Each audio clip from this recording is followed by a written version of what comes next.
Тэгээд зөвлөмжид бол нэг таван урагшаа гэж бодож байгаа юм миний өөрөө саналсан.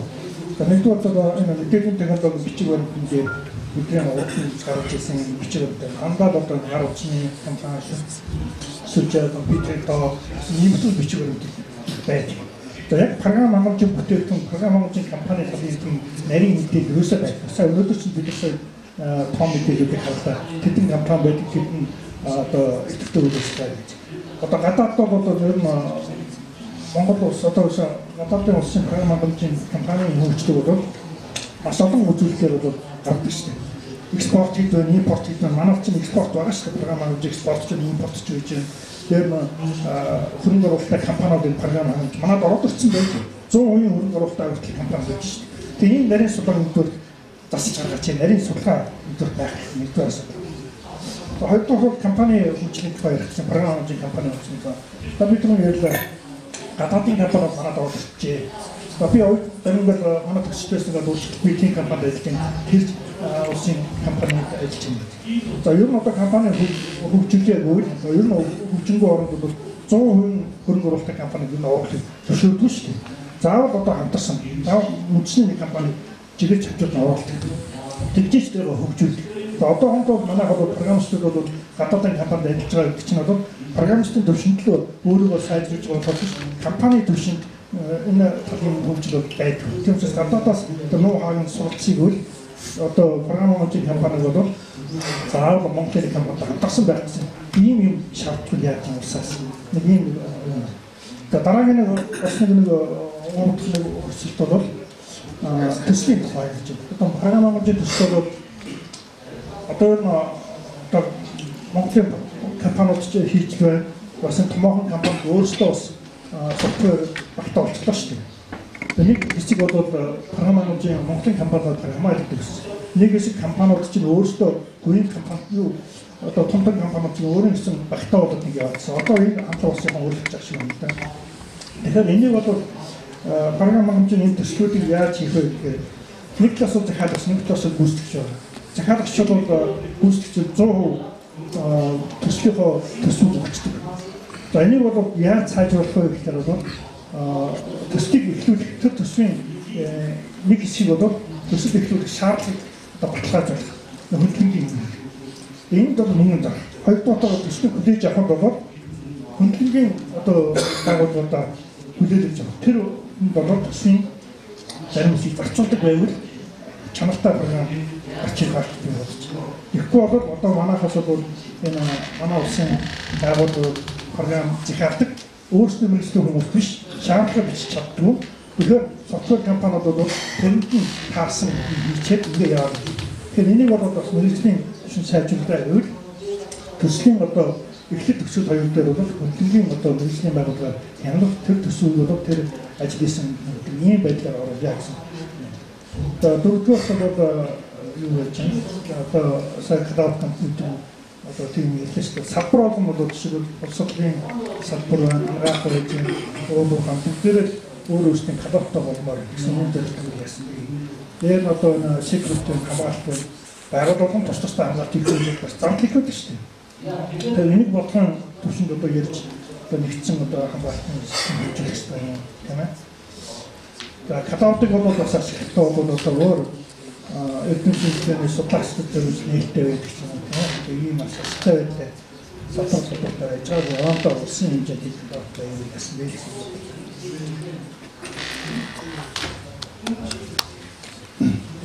За зөвхөн. За танаа Батхан баяр гэдэг Монс группийн мэдээллийн төлөв эрхлэн захирал урд нь бол USA компани гүйцэтгэгч хэлбэрээр олон жил ажиллаж байсан. Өөрөөр хэлбэл одоо гүйцэтгэгч байж байгаа захиалагч болсон юм нэг хүн байна гэсэн. Тэгээд өнөөдрийн ярьсантай холбоотой хэдийн хэлмээрсэн бодлоо л да. Ерөнхийдөө бол санал бол бүх бэлтгэлүүдтэй санал нэг юм. Дээр жоохон тодруулаад хэлмээр зүйлс бол байна гэж байна. За нэгдүгээр болсон хүчнийг бэлтгэхтэй холбоотой тоолог эрдэнэт зүйлээ за одоо ярьлаа тийм. Тэндээр нэлийн олон юм болохоор дунд сургууль ерөнхий улс орны сургууль одоогол зохиох урд чадвар авиас гэдэг сая яригдсан тийм. Энэ зүйлс яригдаад байна.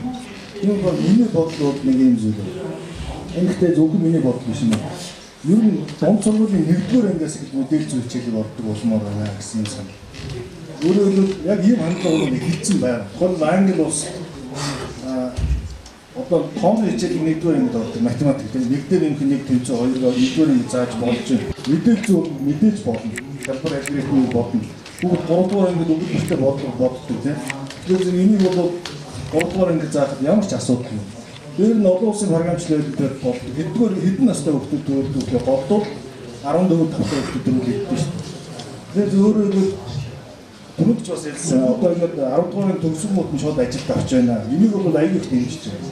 Тэр байтугай тохиолдолд зөндөө нэмэхэд гарсан та 11 настай хүүхдийн систем админаар ажилд авсан тохиол 11 настай хүүхдийн програм код бичгчээр ажилд авсан тохиол энэ юу болж байна? Хууль юу болж байна? Тэгвэл нөөцлөж чинь код бичиж чаддаг. Одоо 6 дугаар ангиас хичээл мэдээлэл зүйчээр заадаг ороод байна. Энийг боловсролын яамтай яриач 1-р ангиас болгооч гэсэн нэг юм санал байна. Өөрөөр тэнд ярьж байгаа маш олон дээр ярих чадвар өөрөө үгүй. Дандаа ерөнхий боловсролын сургуульд олгочмоор юм уу чадвар гэдэг. Тэгвэл бол 10 дугаар анги төгсгөл ихтэй сургууль заах агуулгаар бүр шалгандаа болж ирэх хэрэгтэй юм аа гэсэн. За 2 дугаар ихтэй сургуулийн боловсролчин гэдэг бас сая бол өнөөдөр ягаад ч дандаа програм зохиогч, програм бичих хүмүүсийн ур чадварын тухай яриад байна. Тэгвэл нөгөө тал төслийн менежер одоо owner хэрэг төслийн менежмент. Тэгэхээр төслийн менежерүүд хэрэгтэй. CIO сая бас энэ хэлж байна л дээ. Энэ төслийн менежер CIO гэх мэтлийн өдөрдох төсний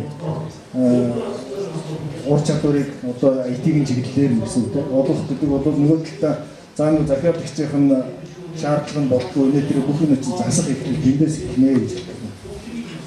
Тэгээд одоо жишээлбэл дээрээс нь юу ихтэй зургуул тухайн нэг бас заамаар юу санагддаг юм уу гэхээр нээлттэй энийг юусоо маш хүчтэй заамаар.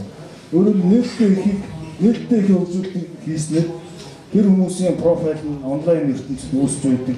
Дараагийн ажилд ороход өрсөлдөх чадвар нь шууд онлайн бий болж байгаа онлайн сургалж байгаатай яг адилхан зүйл. Дээрээс нь багаар ажиллах ур чадварыг болоод онлайн софтвер хөгжүүлснээр бол маш их сайн хийж байна шүү дээ. Тэгэхээр энэ ур чадвар одоогийн байдлаар бол онлайн гайгүй төсөл ингээд хийдэг тэрний контрибьюшн хийдэг ийм ойлголт юус огт байхгүй болоо. Тэгэхээр ийм нэг ихтэй зургийн багш нарын анхаарал зээ. За дээрээс бидний дотроос дахиад бас сайн шинэ хандлага зөндөө гарч байна. За мобайл, клауд, SaaS юу гэдэг вэ? Энэ шинэ хандлагууд бол сургалтын хөтөлбөрөөр хэр хурдтай нөлөөлж байна. Одоо уг нь эмсүүд USA эмсүүд бол тухайн Android гэж гараад тэгэхээр Android хөгжүүлэлтийг Монголд хамгийн дөрөвлөл заагаад ингээд маш хурдтай ингээд явдаг л та. Ихтэй зургуул бол сургалтын хөтөлбөрөөр өөрчлөлтөхгүй болохгүй. Жилбэрлэмээр ингээд нэг айгүй удаан авдаг тийм юм болов уу гэж хэлдэг. За дээрээс нь компани өрсөлдөх чадвар дээр CMMI бас аутсорсинг хийж байх үед USA гэсэн үгтэй бас тухайн сонирхож байсан. Тэгтэл бол үнээр CMMI-ийг нь авахд бол хүндрэлтэй юм байна лээ. Үнэлгээ одоо appraiser гэдэг үнэлгээ өгдөг мэрэгчлэнгүүд нь хэрэгтэй. Тэндээс тухайн appraiser ирэх авсан Монгол хүн байна. Сая яриад бол Вьетнам бол нэг CMMI их авсан шүү дээ. Энд бол төр нь маш хүчтэй оролцож явж байж CMMI нэг компанид авсан. Бүр 5 дугаар төвчнийг авсан.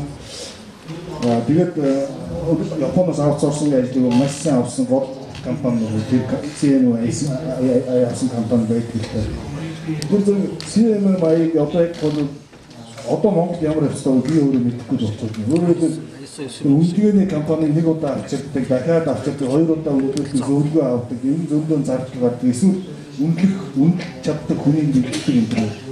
Энэ дээр төрөөс орцгоол аль нэг хувийн компани дангаар их бас мэдэн төвхтэй юм. Японы суурь чадварт бас ялгаагүй Японы нэгээрээ суурь чадвар. Энэ дээр энэний хөтөлбөр тухайлбал ихтэй сургуулийн хөтөлбөрт хэр үйлдэх юм бол одоо уг нь бол маш гоё шалгалт байдаг дээр үнээр тэр дээр практик дээр хэрэглэгддэг ур чадвар төсөгдсөн байдаг.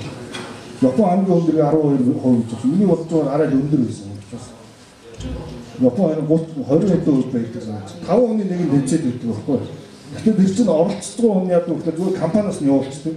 Тэгэхээр 5 оны нэг нь тэнцээд байдаг. Монголчин бол харин зүгээр бэлдэж мөнгөө хуваарь төлөө оролцож байгаа хүмүүс гэхэд тэнцэж байгаа хүн маш доогор юм юу болж байна. Тэгээд сургалтын хөтөлбөр ямар нэг байдлаар сайн уялдаагүй байх. Энэ бол өөрөө мэдлэгээс илүү ур чадварт чиглэсэн юу жаргалт байгаа шүү дээ. За компаниг өрсөлдөх чадварыг хангах нь бол мэдээж зах зээлийн яриаг орчих. Тэгэхээр энэ салбар уралдаан маань болохоор өрсөлдөх чадварыг сайн. Өрсөлдөх чадварыг хамгаалах дээр саяхан хэлж байгаа дээр уг нь бол концепт байсан. Тэрийг бол би бүр өшөө хүчтэй хэлмээрс надад. Засгийн газар төрийн байгууллагууд дотоодын програм хэмжээг даваа хэрэгтэй авч үзнэ гэдгийг би ерөөсөө дотоодын програм хэмжээг давна гэсэн үгээр сольё гэхгүй юм л. Гадаадынхаар хэлэхгүй. Энэ бол өөрөөр төрийн одоо татварын газар гэдэг ч юм уу. Энэ бол улсын үндэсний аюулгүй байдлын тухай яриа учраас төрийн альт байгууллагын програм монголчууд зөвхөн монголчууд өөрсдөө хийх ёстой. Ингэж байж төр маань өөрөө том захиад өгч шүү дээ. Жил бүрийн төсвөл өсөж байгаа юм байна програм хэмжээгээр. Тэгэхээр өөрөө монголчууд хийж чадна консорциум байгууллагад нэрийг бол хийж чадна. Энийг тэгэхээр ерөөсөө зөвхөн Монголын компаниар хийгнэ гэдэг бол саналтай байна.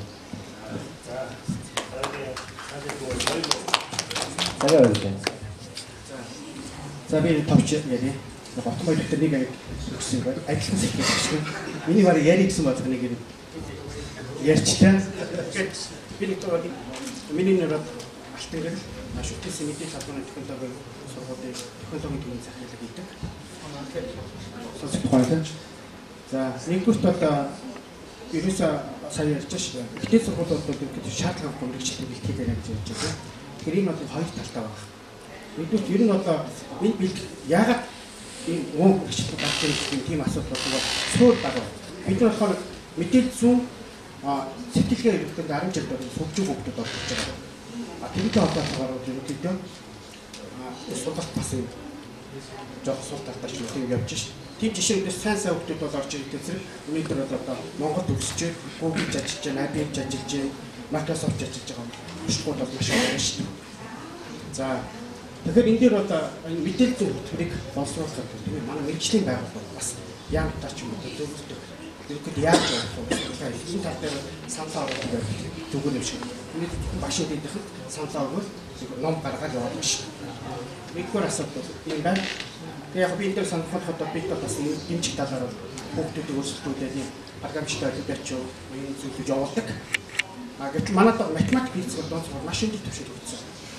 Гэтэл би олимпиад одоо явуулах гэдэг ингээд нөгөө хувийн сургуулиуд шүндэг уцсаж шүү. Бүгд оролцож. Нэг сургууль ирэхгүй шүү.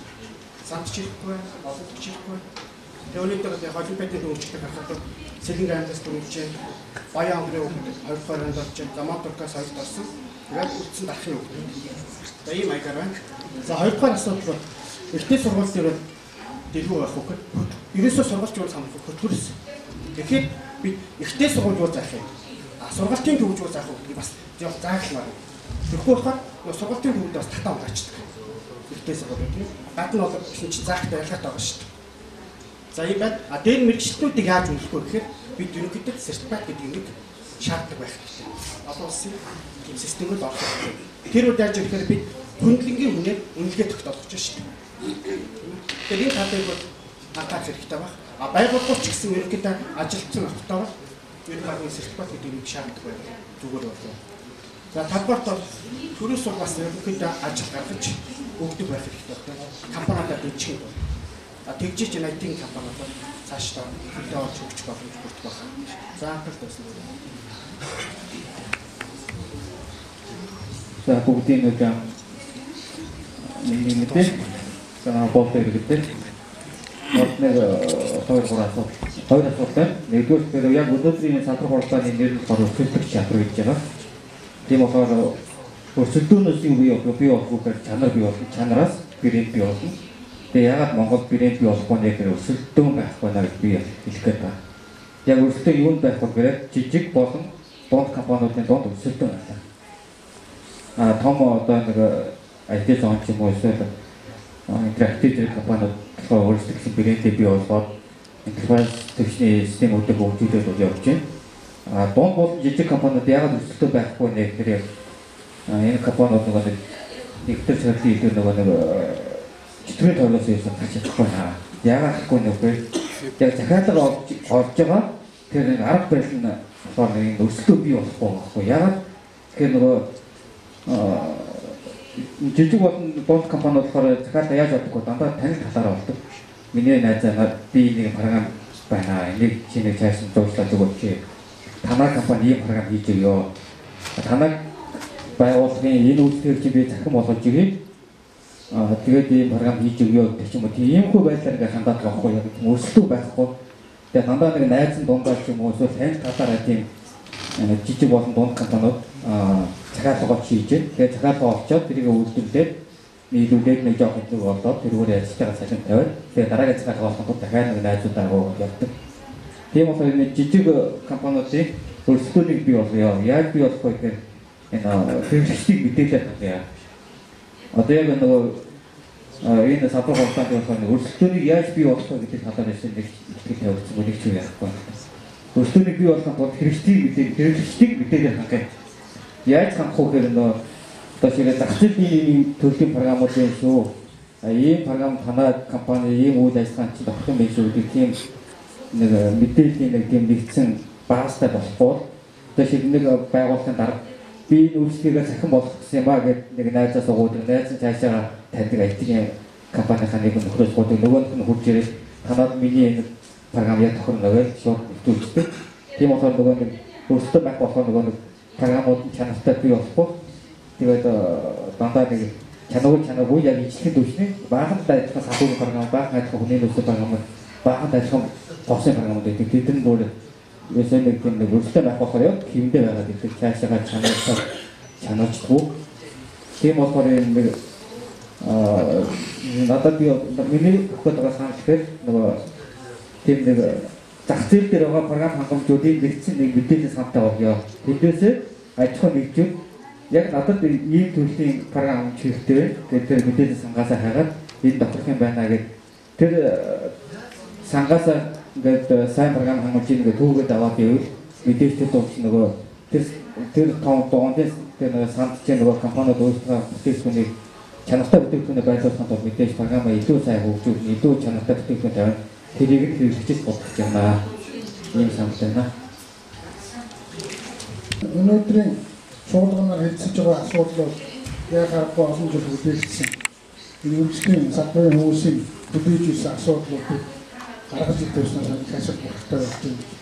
Яхан түүний үед ойлгож байна. Тэр энэ машин асуудал хөрөнгөлтөж шийдэх ёстой маань ус дэмжиж гэж байна. Тэгэхээр хоёрхан санал хэлээ. Мэдгээс нь энэ тавигдж байгаа асуудлуудыг дахиад энэ чуулганаас гарсан зөвлөмжийн дагуу тэр хууль эрхлэн үндэснээс ихсүүлээд сургалтын бодлого хүртэл жижиг групп болгох юм жижиг асуудлуудаар дахиад энэ уулзах хурц зүйл авах хэрэгтэй байна гэсэн ийм санал байна. Хоёрдугаарт нь би өөрөө мэддэг юм дээр би улсын салбарт ажилладаг юм. Одоогоос 6 жилийн өмнө их хурлын дараа болсон энэ хурд дараа сайхан бүтээгдэхүүн хамт бас мэдээллийн технологийн университетийн цаанаар гэдэг болоор видео конференц хийчихсэн. Яг тэр 6 жилийн өмнө яригдсан өнөөдөр энэ яг ирээд хийж байгаа. Тэр одоо энэ манай чимэдэр манаас өгсөн. Энэ 18 дугаар хуудсан дээр өчсөн даа тогтсон дараа. Энэ бол өнөөдрийн бидний ярьдаг юм нэг асуудал. Тодорхой хүчний чанаргүй жуулахгүй энэ салбарын үйлдвэрлэлд байгаа. Тэгэхээр энэ дээр бид нар юу хийх ёстой бэ гэхээр сая одоо хүмүүс янз бүрээр санал хийж байгаа. Та сайн бодох юм байна. Энэ дээр системийн хувьд тогтцооныхын хувьд өөрчлөлт тийм юм шүү. Өнөөдөр Монголын бослогын тогтцоо өөрөө хүн болгоны чүмжил юм байна гэсэн. Бүгдээр айгуу сайн мэддэг. Яг энэ пирамид уган дээр стандартаар пирамид юм байна л да. Сургуулийн өмнөх наснаас эхлээд доктор хүртэл 3 жил ороотой болж байгаа. Лодоор авсан дахиад ярьсан дээр байна. Иргэн улсын сургууль, мэрэгжлийн сургууль, тэгээд бакалавр, магистр, доктор. Өнөөдөр Монгол айц мэрэгчлэр нь бүгд бакалавр нэг хагасчихсан. Дундын мэрэгжлийн боловсрол гэж байхгүй. Иргэн боловсрол бакалавр, тэр айгуу доктор тэгээд хурд биш.